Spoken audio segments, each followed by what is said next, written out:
성경기초 시리즈 3강을 보겠습니다. 언약을 어기고 타락한 사람에 대한 이야기부터 그 타락한 사람들이 어디까지 갈 수 있는지, 그들이 지금 어떤 모습으로 지금 이 세상을 만들었는지를 우리가 조금 이해하고 볼 수 있는 그런 축복의 시간이 되었으면 좋겠습니다.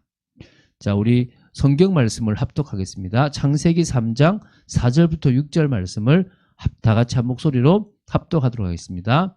뱀이 여자에게 이르되 너희가 결코 죽지 아니하리라. 너희가 그것을 먹는 날에는 너희 눈이 밝아져 하나님과 같이 되어 선악을 알 줄 하나님이 아심이니라. 여자가 그 나무를 본즉 먹음직도 하고 보암직도 하고 지혜롭게 할 만큼 탐스럽기도 한 나무인지라. 여자가 그 열매를 따먹고 자기와 함께 있는 남편에게도 주매 그도 먹은지라. 아멘. 우리가 너무나 잘 아는 말씀이죠, 그죠? 이 말씀이 사실은 우리에게 사실 중요한 말씀이 되어야 되는 거고요.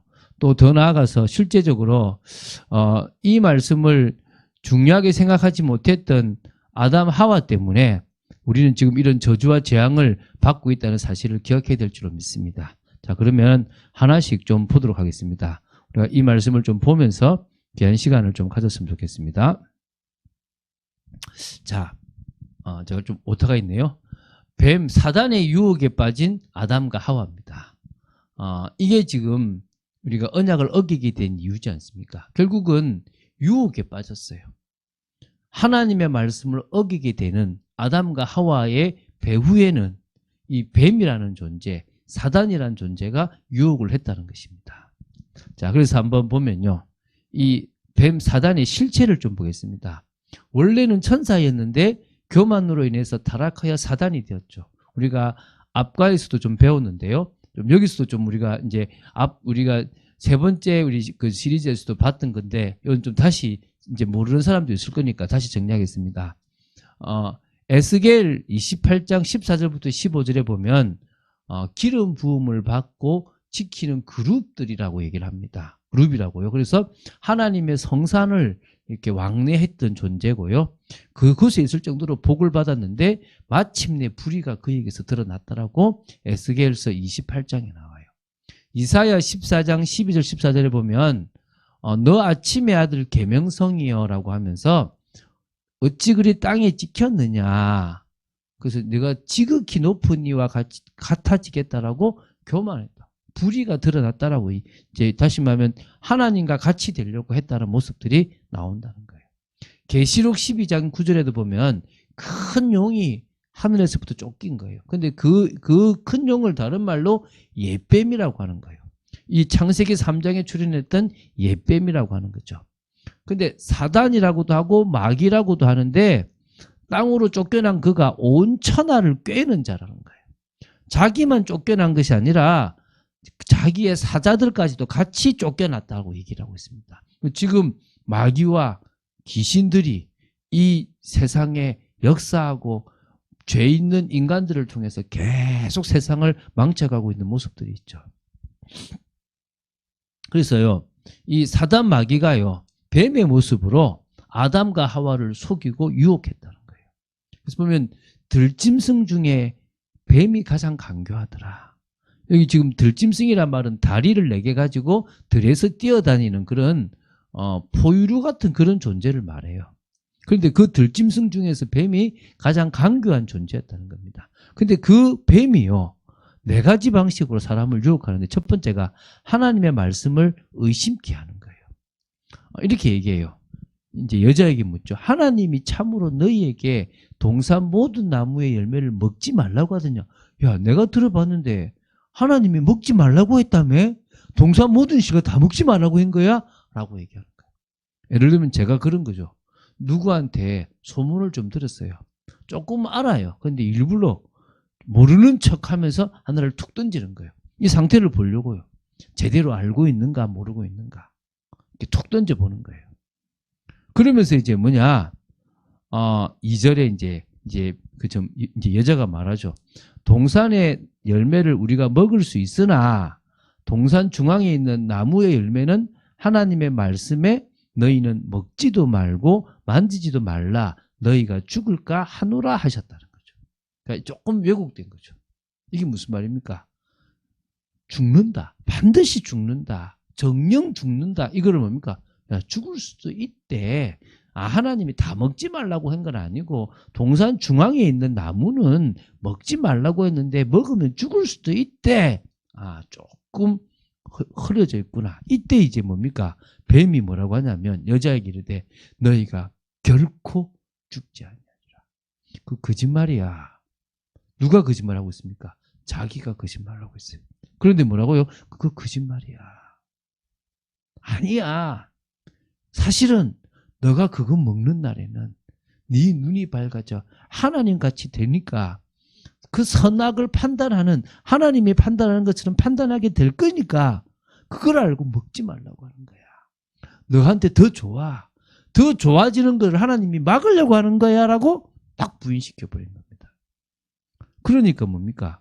여자가 이제 그러고 나서 이제 그걸 딱 쳐다보니까요. 그 나무를 딱 보니까 되게 먹음직스러운 거야. 하나님처럼 선악을 판단하는 기준이 생기는 것? 내가 하나님처럼 뭔가를 판단할 수 있는 존재가 되네? 또 지혜롭게 할 만큼 탐스럽기도 한 나무인 거예요. 그것을 먹고요. 자기와 함께 있는 남편 아담에게도 줬다는 거예요. 결국은요. 하나님이 하지 말라고 했던 그것을요.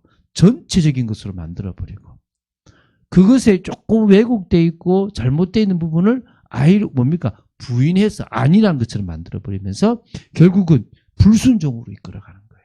오늘 여러분들이 말씀에 반드시 딱 서지 않으면 불순종에 속을 수 있음을 기억한 여러분 되시기 바랍니다.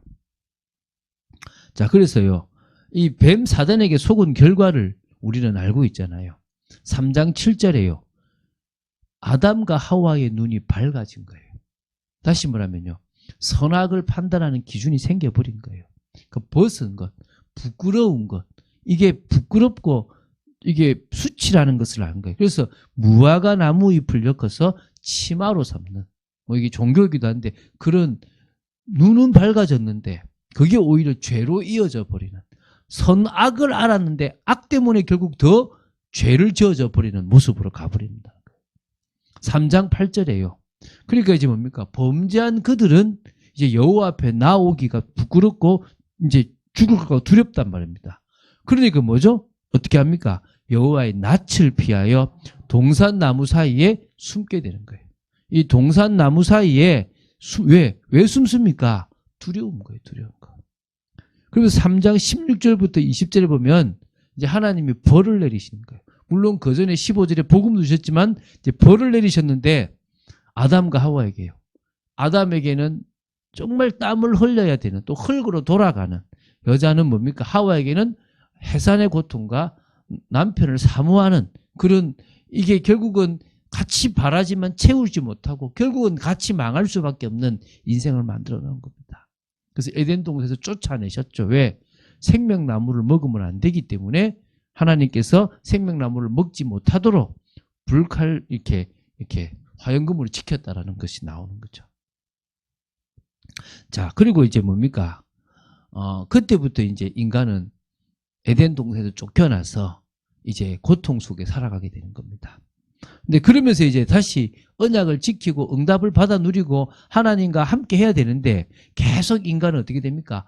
언약을 어기고 타락하는, 언약을 어기고 더 비참한, 언약을 어기고 더 망할 수밖에 없는 그런 모습으로 가게 된다는 거예요. 그게 지금 사람들의 모습이라는 거예요. 그 첫 번째가 형제를 죽이는 악한 사람이 된 거예요.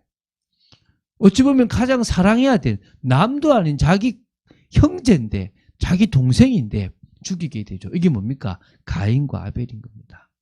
형 가인이 동생 아벨을 죽이게 돼요. 최초의 살인 사건이 되는 거예요. 그러니까 최초의 살인자가 가인이고 최초의 순교자가 아벨이 되는 겁니다. 물론 아벨이 그런 부분을 설명해야 될 부분도 있었고 많이 있었다고 하지만 어쨌든 이 악한 사람이 동생을 죽이게 되는 겁니다. 그 이유가 뭐죠? 하나님께서 자신의 제사는 받지 않고 아벨 동생의 제사를 받았다는 이유만으로 동생을 들에서 죽여버려요. 그리고 나서요, 하나님으로부터 벌을 받아서 저주를 받아서 유리하는 자가 된 거예요. 그래서 이제 이렇게 그 벌을 7배나 달까하면서 이렇게 가인을 해하는 자, 그런 표를 주기도 하는데요. 그 가인의 후손들이 쭉 태어나요. 라멕도 있고, 유발, 두발 가인 있는데요. 문화들, 기술들이 막 생기기 시작하는데, 그 많은 악한 기술들이 더 세상을 망하게 만들고, 차별을 하게 만들고, 억압하게 만드는, 더 타락하는 모습으로 가게 되는 거예요. 그래서 결국은 어디로 갑니까? 홍수로 세상을 심판하지 않으면 안 될 정도로 타락한 세상이 되는 거예요. 그게 6장부터 9장이라는 거예요. 홍수 사건이 배가 모양이 어떻고 언제 동안 물이 쓰다 안 중요해요. 중요한 건 뭡니까? 하나님의 영이 사람과 영원히 함께 하지 못할 정도로, 하지 않을 정도로 모든 사람이 육신이 되어버린 거예요. 영적인 것을 놓쳐버린 거예요. 우리는 그 시대를 무슨 시대라고 그럽니까? 네피림 시대라고 하는 거예요. 네피림 시대가 되어버린 거예요. 여러분, 이게 지금도 마찬가지예요. 더 이상 하나님의 영이 함께 할 수 없는, 지금 복제인간도 하고 많은 것들 하고 있는데, 하나님의 영이 함께 할 수 없을 정도로 육신적인 것들을 만들어가는 시대가 또 되어져 간 거예요. 그 시대가 지금 시대, 또 지금 시대나 그 시대가 같을 수도 있는 거예요. 그리고 뭡니까? 이 죄악이 세상의 가득함과 사람들이 마음으로 생각하는 모든 계획이 악하다는 사실을 알고 사람 지었음을 한탄하는 시대인 거예요. 그래서 결국은 물로 다 쓸어버리고 모든 사람을 다 죽이고 새롭게 노아의 세 아들, 그래서 노아의 가족 8명으로 새롭게 시작하게끔 하신 거예요. 그래서 우리는 다 아담의 후손이면서 동시에 누구의 후손이라 그러죠? 노아의 후손이 되는 거예요. 셈, 함, 야벳이 인류 지금 전체의 조상이 되어지는 거예요. 그래서 그 3명의 아들들을 통해서 지금의 여러 이렇게 민족들이 나눠졌다라고 보시면 되겠죠. 결국은 그 홍수라는 심판은요, 예표입니다. 나중에 나오지만 앞으로 세상에 심판이 있을 거라는 것에 대한 예표가 된다는 거예요. 자, 심판 이후에도요, 여전히 교만한 사람들의 모습이에요. 우리가 지금 이 교만함을 버려야 되는 거예요. 이 10장, 11장입니다. 계속 자식들이 나기 시작하는데 하나님을 떠나버리고 여전히 왜 홍수가 나고 왜 세상이 심판을 받았는지를 다 잊어먹어요. 인간은 능력이 있고 인간은 대단하고 인간은 자신들의 방법으로 아름다운 세상을 만들 수 있다는 착각을 하고 있는 거예요. 그래서 신할평지라는 곳에서 사람들이요, 우리가 이름을 내자, 흩어짐을 면하자. 그래서 뭘 쌓자? 탑을 쌓자가 된 거예요. 탑을. 우리 이름을 내고 흩어짐을 면하고 우리가 대단한 것을 보이보자라는 거예요. 이 철저한 인간의 교만인 거고, 인간의 방식으로 이 세상을 아름답게 만들어 보려고 하는 거예요. 여러분, 인간들이요, 인간의 방법으로 유엔, 올림픽 이런 여러 가지를 가지고 세상의 평화를 추구하잖아요. 바벨탑이에요, 바벨탑.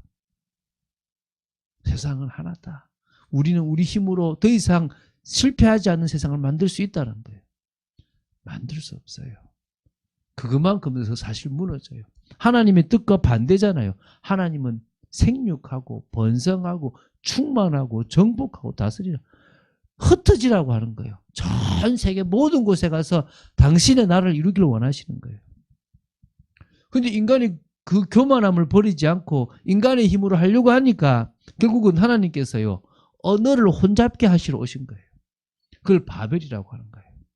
그러니까 바벨탑을 쌓았다는 것이 아니고 사람은 탑을 쌓았고 하나님은 뭐 하셨다? 바벨하셨다. 사람은 탑을 쌓아서 하나님처럼 되려고 했고 하나님은 그들을 구음도 하나고 언어도 하나였기 때문에 흩어서 다르게 각기 언어가 같은 사람들끼리 흩어져서 살게끔 만드는 거예요. 우리는 우랄 알타이어계라 그러지 않습니까? 우리의 언어의 계통이 있거든요. 그 계통을 따라 쭉 올라가면 다 같다라고 보고 있지 않습니까? 자, 그러면요. 지금 결국 언약을 어기고 타락한 사람들의 비참한 모습이 중요한 게 아니라 그런 타락한 시대에도 하나님은 복음과 언약을 분명히 선포하셨다는 거예요. 그러니까 복음과 언약은 그 시대에도 분명히 선포되었다는 거예요. 그게 지금 중요하다는 거예요. 우리가 이거를 깨달아야 되는 거예요. 그러니까 하나님 나라를 이루기 위해서 당신은 복음과 언약을 계속 이어져 가고 계시다는 거예요. 그 가인이 아벨을 죽이기 전에 아벨은 피제사가 하나님 앞에 죄를 사하고 피제사의 주인공이 될 그 피제물 양과 같은 주인공이 될 사람이 예수 그리스도라는 것을 증거한 거예요. 그러니까 죄 문제 해결은 피 흘림이 아니면 피제사가 아니면 안 된다는 거예요. 이게 핵심이거든요. 히브리서 11장 4절에 아벨은 피제사로 그 제사로 의로운 자라고 인정을 받았다는 거예요. 그래서 하나님이 그 예물에 대하여 증언하신다는 거예요. 처음 드리는 것도 있지만 뭐죠? 처음 드리는 게 피가 아니면 아무 의미가 없다는 거예요. 양의 피, 염소의 피, 소의 피, 비둘기의 피, 피라는 거예요. 피. 피제사, 피 흘림이 없이는 죄사함은 없다라는 사실을 기억해야 되는 거예요. 이게 복음이고 이게 언약이라는 거예요. 두 번째요. 그 타락의 시대 다 육신이 되어져 버리고 사람 지었음을 한탄할 정도의 그 시대에 노아는요. 방주의 언약을 선포한 거예요. 이게 하나님께서 노아를 통해서 하시려고 했다는 거예요. 홍수로 멸망하는 그 시대에는 배, 방주 안에 들어가면 사는 거예요. 지금 죄악으로 멸망하는 시대에 예수 그리스도 안에 들어가면 사는 것처럼 동일하게 만들어 놨다는 거예요. 오늘 그 사실이 이해되어지고 믿어져야 될 줄로 믿습니다. 히브리서 11장 7절에 보면 방주로 믿음을 따르는 의의 상속자가 되었다는 거예요. 그 배를 만들므로 말미암아 의의 상속자, 믿음으로 의의 상속자가 되었다는 겁니다. 우리가 그런 축복을 누리게 되는 겁니다. 그 바벨탑, 그러니까 다시 말하면 탑을 짓고 바벨하시고 그 인간들은 교만한 그때에 하나님은 바벨하셨지만 아브라함이란 인물을 통해서 가나안의 언약을 선포하신 거예요. 메시아의 언약을 선포하신 거예요. 창세기 12장 1절 3절 하나님께서 아브라함에게 보여줄 땅, 그게 뭡니까? 가나안 땅입니다. 너는 복이 될지라. 너를 축복하는 자에게 내가 복을 주고 너를 저주하는 자에게 내가 저주하겠다. 그게 뭡니까? 하나님의 언약이라는 거예요. 히브리서 11장 8절에 부르심을 받았을 때에 믿음으로 순종하여 장래의 유업으로 받을 땅에 나아갔다. 장래의 유업으로 뭡니까? 메시아를 통해서 얻게 될 하나님 자녀의 그 유업을 얻게 될 그 땅으로 나아갔다는 거예요. 자, 오늘 결국 인간은요, 창세기 3장 그 사건에 결국은 타락해서 불순종해서 하나님을 떠나고 망하는 존재가 되었다는 것입니다. 그때 하나님은 여자의 후손이라는 분명한 복음도 허락하셨지만 인간은 계속 멸망으로 저주로 재앙으로 가고 있었다는 것입니다. 앞으로도요, 우리가 이스라엘의 역사를 쭉 봐나가는 시간표에서도 많은 부분들을 보게 될 것입니다. 우리가 지금 첫 번째 성경에 대한 이해에서 창조부터 시작해서 저 천국까지의 8가지를 가지고 지금 뭡니까? 하나씩 하나씩 그 안에 있는 것들을 보려고 하는 거예요. 사실은 성경 전체를 한번 쭉 이해해 보자라는 개념이 있는 겁니다. 여러분들에게 그런 축복들이 있게 되기를 바라고 또 하나님 주시는 은혜들을 사실적으로 받아 누리는 귀한 여러분 되시기를 주 예수 그리스도 이름으로 축원드립니다. 전 기도하겠습니다. 주는 그리스도시요 살아계신 하나님의 아들이심을 고백합니다. 우리가 성경 전체를 보는 중에 창세기 1장 또 2장 3장부터 11장까지를 이렇게 쭉 보고 있습니다. 아버지, 복습을 하면서도 어렵지만 언약이 무엇인지를 이해하는 것처럼, 또 오늘 다시 새로운 가에서 타락했던 인간이 어떤 저주와 재앙 속에 있고 또 어떤 고통을 받는지를 또 보면서 정말 우리 이 시대에만큼 우리는 그리스도를 붙잡고 승리해 될 줄로 믿습니다. 그런 응답을 사실적으로 받아 누리고 하나님의 뜻 가운데 있는 저희들 되어지기를 간절히 소원합니다. 주 예수 그리스도 이름으로 기도드립니다. 아멘.